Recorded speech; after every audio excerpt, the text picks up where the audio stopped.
जापानी पीएम ने दिल्ली पहुंचते ही कर डाले दो बड़े हमले। पहला हमला अमेरिकी डॉलर पर, दूसरा चीनी फैक्ट्रियों पर।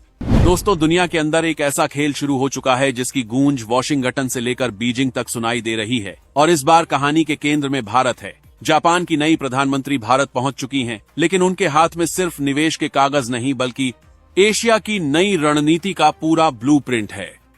सवाल यह है कि आखिर जापान अचानक इतना आक्रामक क्यों हो गया और भारत इस पूरी कहानी का सबसे बड़ा खिलाड़ी कैसे बन गया है। पीएम मोदी और ताकाइची ने रक्षा, टेक्नोलॉजी, सप्लाई चेन और करेंसी तक हर मोर्चे पर बड़े ऐलान किए हैं। और सबसे बड़ी बात यह है कि इस दौरे का केंद्र सिर्फ दिल्ली नहीं बल्कि भारत का पूर्वोत्तर भी है।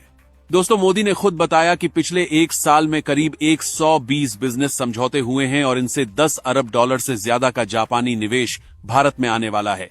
और यह तो सिर्फ शुरुआत है, क्योंकि टोक्यो में हुए पिछले शिखर सम्मेलन में जापान ने अगले 10 सालों में भारत में 10 ट्रिलियन येन यानी करीब 61 अरब डॉलर के निवेश का लक्ष्य रखा था। और इस दौरे में दोनों देशों ने इस लक्ष्य की प्रगति की समीक्षा की है। अब असली खेल करेंसी के मोर्चे पर चल रहा है। भारत और जापान अब रुपए और येन में सीधा व्यापार शुरू करने की दिशा में आगे बढ़ रहे हैं। जापान का वित्त मंत्रालय इस साल रिजर्व बैंक के साथ एक समझौता करने की तैयारी में है, ताकि दोनों देशों के बैंक बिना डॉलर के सीधे भुगतान कर सकें। अगर यह जॉइंट स्टेटमेंट में औपचारिक रूप से शामिल होता है तो यह दोनों देशों के बीच पहली बार होगा जब करेंसी सहयोग को इतनी बड़ी तवज्जो मिली है, और यह अमेरिका के डॉलर सिस्टम के लिए एक साफ संकेत है। दोस्तों, याद कीजिए पिछले साल नवंबर का वो महीना जब ताकाइची ने जापान की संसद में यह कहकर हलचल मचा दी थी कि अगर चीन ने ताइवान पर हमला किया तो यह जापान के लिए अस्तित्व के खतरे वाली स्थिति होगी। इस बयान पर बीजिंग आग बबूला हो गया। संयुक्त राष्ट्र तक में दोनों देशों के बीच पत्रों की जंग छिड़ गई, लेकिन ताकाइची अपने बयान से पीछे नहीं हटी। और आज उसी नेता का भारत में इतने बड़े स्तर पर स्वागत होना खुद में एक संदेश है। दोस्तों, जापान का सबसे तगड़ा दांव भारत के पूर्वोत्तर पर लगा है। जापान की एजेंसी जायका ने अकेले पूर्वोत्तर में 20 से ज्यादा प्रोजेक्ट्स में 23529 करोड़ रुपए से ज्यादा लगाए हैं।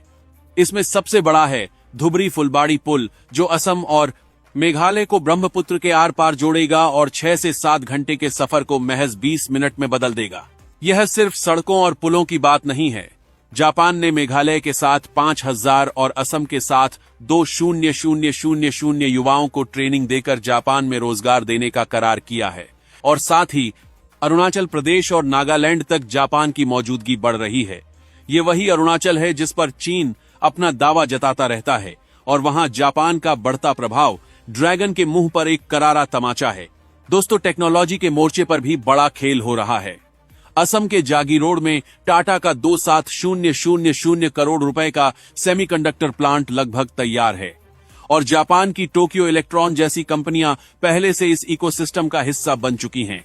अगर चीन ने ताइवान पर दबाव बनाकर दुनिया की चिप सप्लाई रोकी तो भारत का यही नॉर्थ ईस्ट कॉरिडोर एशिया की नई सप्लाई चेन की रीढ़ बन सकता है। भारत ने बड़ी चालाकी से यह पूरा खेल खेला है। एक तरफ अमेरिका के साथ रिश्ते बरकरार हैं, दूसरी तरफ रूस से तेल भी खरीदा जा रहा है, और अब जापान के साथ मिलकर के एक स्वतंत्र एशियाई ताकत भी खड़ी की जा रही है। चीन चाहे कितनी भी धमकियां दे, भारत अपनी शर्तों पर दुनिया से डील कर रहा है, और यही आज के भारत की असली पहचान है। दोस्तों, भारत जापान की यह दोस्ती भारत में निवेश, रोजगार और टेक्नोलॉजी लेकर आएगी। अगर आप भी इस डील का समर्थन करते हैं तो इस वीडियो को शेयर जरूर कीजिएगा। जय हिंद।